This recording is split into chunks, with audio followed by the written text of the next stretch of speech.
అపోస్తుల కార్యములు 10వ అధ్యాయము. ఇటలీ పటాలమనబడిన పటాలములో శతాధిపతి అయిన కొర్నేలి అని భక్తిపరుడొకడు కైసరులో ఉండెను. అతడు తన ఇంటి వారందరితో కూడా దేవుని యందు భయభక్తులు గలవాడై ఉండి ప్రజలకు బహుధర్మము చేయుచు ఎల్లప్పుడూ దేవునికి ప్రార్థన చేయువాడు. పగలు ఇంచుమించు 3 గంటల వేళ దేవుని దూత అతని యొద్దకు వచ్చి కొర్నేలి అని పిలుచుట దర్శనమందు తేటగా అతనికి కనబడెను. అతడు దూత వైపు తేరి చూచి భయపడి, ప్రభువా, ఏమని అడిగెను. అందుకు దూత, నీ ప్రార్థనలను నీ ధర్మకార్యములను దేవుని సన్నిధికి జ్ఞాపకార్థముగా చేరినవి. ఇప్పుడు నీవు ఎప్పేకు మనుషులను పంపి పేతురు అను మారుపేరు గల సీమోనును పిలిపించుము. అతడు సముద్రపు దరినున్న సీమోనను ఒక చర్మకారుని ఇంట దిగియున్నాడని అతనితో చెప్పెను. అతనితో మాటలాడిన దూత వెళ్ళిన పిమ్మట అతడు తన ఇంటి పనివారిలో 2 తన యొద్ద ఎల్లప్పుడూ కనిపెట్టుకుని ఉండు వారిలో భక్తిపరుడకు ఒక సైనికుని పిలిచి వారికి ఈ సంగతులన్నీ వివరించి వారిని ఎప్పేకు పంపెను. మరునాడు వారు ప్రయాణమైపోయి పట్టణమునకు సమీపించినప్పుడు పగలు ఇంచుమించు 12 గంటలకు పేతురు ప్రార్థన చేయుటకు మిద్దె మీదకెక్కెను. అతడు మిక్కిలి ఆకలిగొని భోజనము చేయగోరెను. ఇంటివారు సిద్ధము చేయుచుండగా అతడు పరవశుడై ఆకాశము తెరవబడుటయు 4 చెంగులు పట్టి దింపబడిన పెద్ద దుప్పటి వంటి ఒక విధమైన పాత్ర భూమి మీదకి దిగివచ్చుటయు చూచెను. అందులో భూమి అందుండు సకల విధములైన చతుష్పాద జంతువులను, ప్రాకు పురుగులను, ఆకాశ పక్షులను ఉండెను.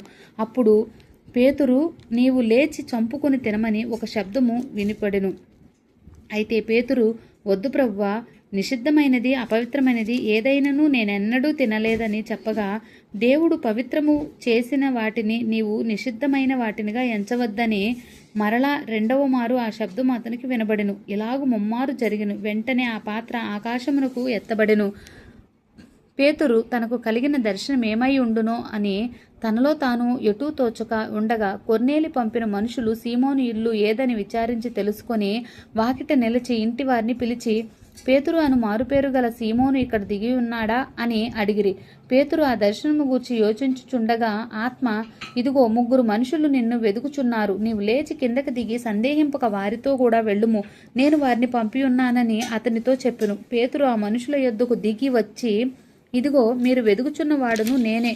మీరు వచ్చిన కారణమేమని అడిగెను. అందుకు వారు, నీతిమంతుడును దేవునికి భయపడువాడును యూదా జనులందరి వలన మంచి పేరు పొందినవాడునైన శతాధిపతియగు కొర్నేలి అను ఒక మనుషుడున్నాడు. అతడు నిన్ను తన ఇంటికి పిలువనంపించి నీవు చెప్పు మాటలు వినవలనని పరిశుద్ధ దూత వలన బోధింపబడినని చెప్పిరి. అప్పుడు అతడు వారిని లోపలికి పిలిచి ఆతిథ్యమిచ్చెను. మరునాడు అతడు లేచి వారితో కూడా బయలుదేరిను. ఎప్పేవారైన కొందరు సహోదరులను వారితో కూడా వెళ్ళిరి. మరునాడు వారు కైసరులో ప్రవేశించిరి. అప్పుడు కొర్నేలి తన బంధువులను, ముఖ్య స్నేహితులను పిలిపించి వారి కొరకు కనిపెట్టుకొని ఉండెను. పేతురు లోపలికి రాగా కొర్నేలి అతనిని ఎదుర్కొని అతని పాదముల మీద పడి నమస్కారము చేసెను. అందుకు పేతురు, నీవు లేచి నిలువుము, నేను కూడా నరుడనే అని చెప్పి అతని లేవనెత్తి అతనితో మాటలాడుచు లోపలికి వచ్చి అనేకులు కూడి ఉండుట చూచెను. అప్పుడు అతడు, అన్యజాతి వానితో సహవాసము చేయుట అయినను అట్టి వానికి ముట్టుకొనుట అయినను యూదునికి ధర్మము కాదని మీకు తెలియను. అయితే ఏ మనుష్యుడును నిషేధింపదగిన వాడైనను అపవిత్రుడని అయినను చెప్పకూడదని దేవుడు నాకు చూపించి ఉన్నాడు. కాబట్టి నన్ను పిలిచినప్పుడు అడ్డమేమియూ చెప్పక వచ్చి తిని కనుక ఎందు నిమిత్తం నన్ను పిలువనంపించుతురో దాని గూర్చి అడుగుచున్నానని వారితో చెప్పెను. అందుకు కొర్నేలి, 4 దినముల క్రిందట పగలు 3 గంటలు మొదలుకొని ఈ వేళ వరకు నేను ఇంట ప్రార్థన చేయుచుండగా ప్రకాశమానమైన వస్త్రములు ధరించిన వాడొకడు నా ఎదుట నిలిచి, కొర్నేలి, నీ ప్రార్థన వినబడిను, నీ ధర్మకార్యములు దేవుని సముఖమందు జ్ఞాపకముంచబడి ఉన్నవి కనుక నీవు ఎప్పేకు వర్తమానము పంపి పేతురు అను మారుపేరు గల సీమోనును పిలిపించుము. అతడు సముద్రం దరినున్న చర్మకారుడైన సీమోను ఇంట దిగి ఉన్నాడని నాతో చెప్పెను. వెంటనే నిన్ను పిలిపించి తిని నీవు వచ్చినది మంచిది. ప్రభువు నీకు ఆజ్ఞాపించినవన్నీ వినుటకై ఇప్పుడు మేమందరము దేవుని ఎదుట ఇక్కడ కూడి ఉన్నామని చెప్పెను. అందుకు పేతురు నోరు తెరిచి ఇట్లనెను, దేవుడు పక్షపాతి కాడని నిజముగా గ్రహించి ఉన్నాను. ప్రతి జనములోనూ ఆయనకు భయపడి నీతిగా నడుచుకుని వారిని ఆయన అంగీకరించును. యేసుక్రీస్తు అందరికీ ప్రభువు. ఆయన ద్వారా దేవుడు సమాధానకరమైన సువార్తను ప్రకటించి ఇశ్రాయేలుకు పంపిన వర్తమానము మీరెరుగుదురు. యోహాను బాప్తిసము ప్రకటించిన తరువాత గలిలయ మొదలుకొని యూదయ అంతటను ప్రసిద్ధమైన సంగతి నీకు తెలియను. అదేదనగా దేవుడు నజరేయుడైన యేసును పరిశుద్ధాత్మతోనూ శక్తితోనూ అభిషేకించినను అనున్నదే. దేవుడు ఆయనకు తోడై ఉండెను కనుక ఆయన మేలు చేయుచు అపవాది చేత పీడింపబడిన వారందరినీ స్వస్థపరచుచు సంచరించుచుండెను. ఆయన యూదుల దేశమందును యెరూషలేమందును చేసిన వాటన్నిటినీ మేము సాక్షులము. ఆయనను వారు మ్రానున వేలాడదీసి చంపిరి.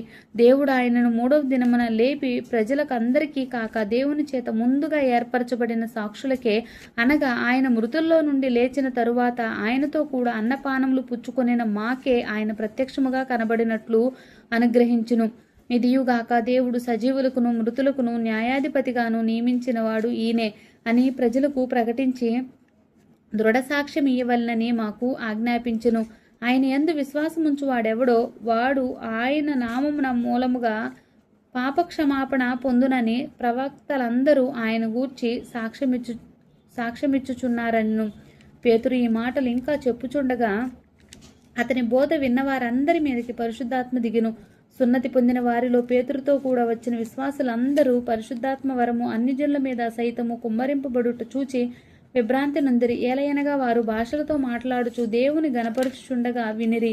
అందుకు పేతురు, మనవలే పరిశుద్ధాత్మను పొందిన వీరు బాప్తిసము పొందకుండా ఎవడైనను వీళ్లకు ఆటంకము చేయగలడా అని చెప్పి యేసుక్రీస్తు నామమందు వారు బాప్తిసం పొందవలనని ఆజ్ఞాపించెను.